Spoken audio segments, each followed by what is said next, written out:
اس کے بعد جنازہ لے کر جانا. جنازہ کو تیار کرنے سے لے کر جنازہ کو دفن کے لیے لے جانے تک کے تمام مراحل میں غیر ضروری تاخیر نہیں کرنی چاہیے. جنازے کے ساتھ جانا اور جنازہ اٹھانے میں مدد دینا مسلمان کا مسلمان پر حق ہے. جنازے کے ساتھ جانے والے خاموش رہیں. بات چیت کرنا، دعا یا کلمہ شہادت کی صدا لگانا اور قرآن کی تلاوت بلند آواز سے کرتے ہوئے جانا سنت سے ثابت نہیں. یعنی جنازہ بہت احترام کے ساتھ، کاملی خاموشی کے ساتھ باوقار انداز میں لے جانا چاہیے.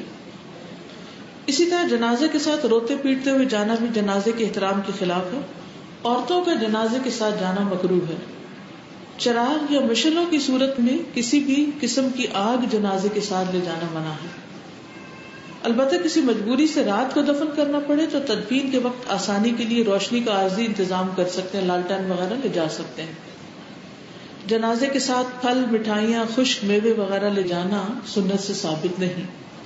پیدل کو جنازہ کے ساتھ آگے پیچھے دائیں بائیں چلنا جائز ہے، یعنی جنازے کے آگے بھی چل سکتے ہیں، پیچھے بھی، دائیں بھی بائیں بھی. سوار کو جنازے کے پیچھے چلنا چاہیے، یعنی سواریاں جنازے سے آگے نہ نکلیں. جب کسی کا جنازہ آتے دیکھے تو کھڑے ہو جانا چاہیے. پھر اگر ساتھ چلنے کا ارادہ نہ ہو تو اس کے کچھ آگے نکل جانے تک کھڑے رہنا چاہیے. یعنی اگر ساتھ جنازے کے نہیں جانا چاہتے تب بھی تھوڑی دیر احتراماً کھڑے ہو جائیں. تابع فرمان مسلمان کے جنازے کی تعریف کرنا جائز اور اس کے حق میں فائدہ مند ہے. قبرستان پہنچ کر جب تک جنازہ زمین پر نہ رکھا جائے اس وقت تک بیٹھنا منع ہے، کھڑے رہیں سب. جنازوں کو فوت شدہ بزرگوں کی قبروں کے گرد طواف کروانا غیر اسلامی ہے. بعض اوقات پہلے بزرگ یا نیک بزرگ ہوتے ہیں تو ان کے پاس پہلے جنازے لے جائے جاتے ہیں اور پھر دفنایا جاتا ہے، تو ایسا کرنا شریعت کے خلاف ہے. نماز جنازہ کا طریقہ. نماز جنازہ اللہ سبحانہ و تعالیٰ کے حضور میت کی مغفرت کے لیے زندوں کی طرف سے دعا اور سفارش ہے. نماز جنازہ کے لیے حاضری جتنی زیادہ ہو میت کے حق میں اتنا ہی اچھا ہے. مندرجہ ذیل اوقات میں نماز پڑھنے اور میت دفن کرنے سے منع کیا گیا ہے. جب سورج طلوع ہو رہا، جب عین دوپہر ہو جب تک کہ وہ ڈھل نہ جائے، جب سورج غروب ہو رہا ہو حتیٰ کہ وہ پوری طرح غروب نہ ہو جائے. نماز جنازہ میں شریک ہونا باعث اجر و ثواب ہے. مسجد سے ملحق عیدگاہ وغیرہ میں نماز جنازہ پڑھانا جائز ہے. اگر بارش یا کوئی اور مجبوری ہو تو مسجد کے اندر بھی پڑھا سکتے ہیں. غائبانہ نماز جنازہ بھی پڑھی جا سکتی. نماز جنازہ کے لیے بھی باوضو اور قبلہ رخ ہونا شرط ہے، یعنی نماز جنازہ بھی عام نمازوں کی طرح قبلے کی طرف منہ کر کے پڑھی جائے گی. اس نماز میں صفوں کی تعداد طاق رکھی جائے گی. البتہ لوگ تھوڑے ہوں تو 1 یا 2 صفیں بھی کافی ہیں، یعنی 1 3 5 7 اس طرح ہو تو بہتر ہے. امام کو مرد میت کے سر کے مقابل اور عورت کے وسط کے مقابل کھڑا ہونا چاہیے. مرد اور عورت دونوں کا نماز جنازہ ایک ہی وقت پہ ہو تو مرد کی میت امام کی طرف اور عورت کی میت اس کے اگلی طرف قبلے کی جانب رکھی جائے گی. نماز جنازہ کے لیے نہ اذان ہے نہ ہی اقامت. اس نماز میں 4 تکبیروں کے صرف قیام ہے، نہ رکوع ہے اور نہ سجدہ. نماز جنازہ سری طور پر آہستہ سے پڑھانا اور جہری آواز سے پڑھانا، یعنی بلند آواز سے پڑھانا، دونوں طرح سنت سے ثابت ہے. یعنی چپکے چپکے بھی پڑھایا جا سکتا ہے اور اونچی آواز میں بول کر بھی پڑھایا جا سکتا ہے.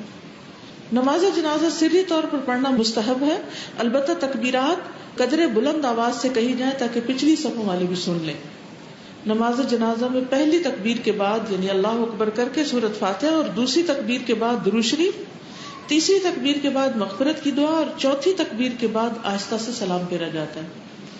عام دنوں میں تو ہم خواتین یہاں جنازہ نہیں پڑھتی، لیکن جب آپ عمرے یا حج پہ جاتے ہیں تو وہاں مسجد حرام میں جنازے ہو رہے ہوتے ہیں، تو اس وقت اگر آپ بھی بیچ میں شریک ہو جائیں تو کوئی ممانعت نہیں ہے، اس کی اجازت ہے، کیونکہ آپ جنازہ پڑھنے کے لیے نہیں گئے تھے، آلریڈی وہاں موجود تھے.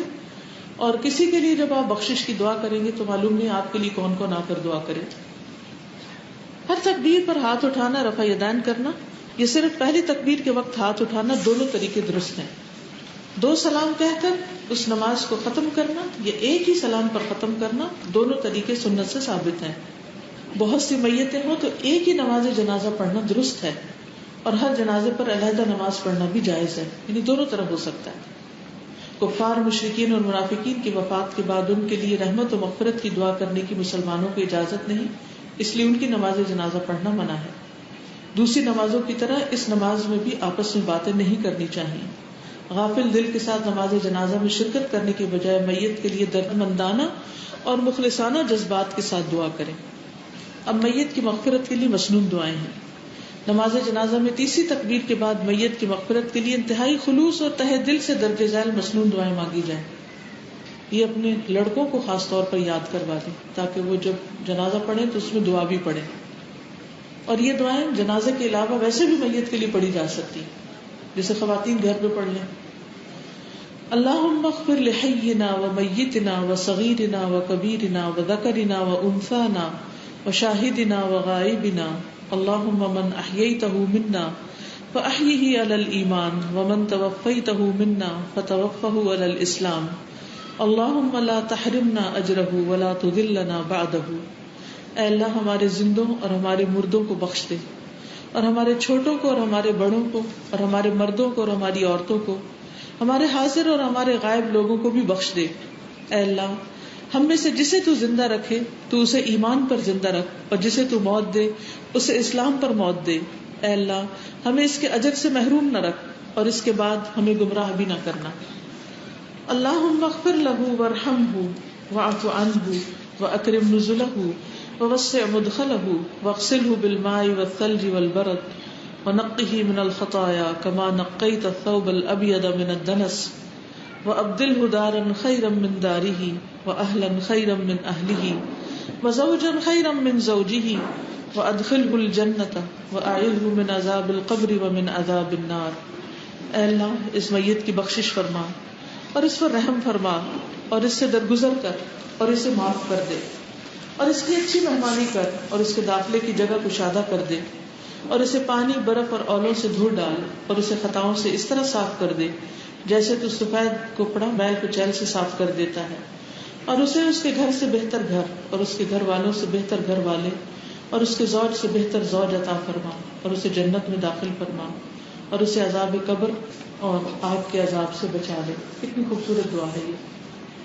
اللہم عبدک وابن امتک احتاج الی رحمتک وانت غنی عن عذابہ ان کان محسنا فزد فی احسانہ وان کان مسیئا فتجاوز عنہ. اے اللہ تیرا بندہ اور تیری بندی کا بیٹا تیری رحمت کا محتاج ہے اور تو اس کے عذاب سے بے پرواہ ہے. اگر یہ نیک تھا تو اس کی نیکیوں میں اضافہ فرما اور اگر برا تھا تو اسے معاف کر دے. ایک اور دعا ہے اللہم ان فلان ابن فلان فی ذمتک وحبل جوارک فقہ من فتنة القبر وعذاب النار وانت اہل الوفاء والحق اللہم فاغفر لہ وارحمہ انک انت الغفور الرحیم. اس دعا میں فلان بن فلان کی جگہ میت اور اس کے والد کا نام لیا جائے گا، جیسے عبداللہ بن عزیز. اے اللہ بے شک فلان بن فلان تیرے ذمے اور تیری پناہ میں ہے، بس اسے قبر کی آزمائش اور آگ کے عذاب سے بچا اور تو وفا اور حق کا اہل ہے. اے اللہ بس اسے بخش دے اور اس پر رحم کر، یقیناً تو بہت ہی بخشنے والا بے حد مہربان ہے. وضاحت: عورت میت کے لیے دعاؤں میں ہو کی جگہ ہاں پڑھا جائے گا، اور اگر ویسے بھی پڑھ لیں اور نیت میں میت عورت ہے تو کوئی حرج نہیں. خواتین چونکہ نماز جنازہ میں شریک نہیں ہو سکتی، اس لیے ان کے لیے میت کے گھر میں فارغ بیٹھنے اور دنیا کی باتیں کرنے سے بہتر ہے کہ یہ مسنون دعائیں پڑھتی رہیں اور اجر و ثواب حاصل کریں. تدفین: سیدنا ابو ہریرہ بیان کرتے ہیں کہ رسول اللہ صلی اللہ علیہ وسلم نے فرمایا: من شہد الجنازۃ حتی یصلی فلہ قیرات ومن شہد حتی تدفن کان لہ قیراتان قیل وما القیراتان قال مثل الجبلین العظیمین. جو شخص جنازے میں نماز ہونے تک شامل رہے اس کو 1 قیرات کے برابر ثواب ملے گا، اور جو دفن ہونے تک رہے اس کو 2 قیرات کے برابر ثواب ملے گا. پوچھا گیا کہ 2 قیرات کتنے ہوں گے؟ فرمایا کہ 2 عظیم پہاڑوں کے برابر. اتنا بڑا اجر ہے جنازہ پڑھنے کا. ابن عمر نماز جنازہ پڑھا کر واپس آ جاتے تھے. جب ان کو ابو ہریرہ کی حدیث پہنچی تو فرمایا: ہم نے بہت سے قیرات ضائع کر دیے. مسلمان میت کے لیے لحد یعنی بغلی قبر بنانا افضل ہے. قبر گہری اور صاف ستھری ہونی چاہیے. دن کے اوقات میں دفنانا مستحب اور مجبوری میں رات کے وقت دفن کرنا جائز ہے. میت کو قبر میں اتارنے والے حضرات مضبوط اور پرہیز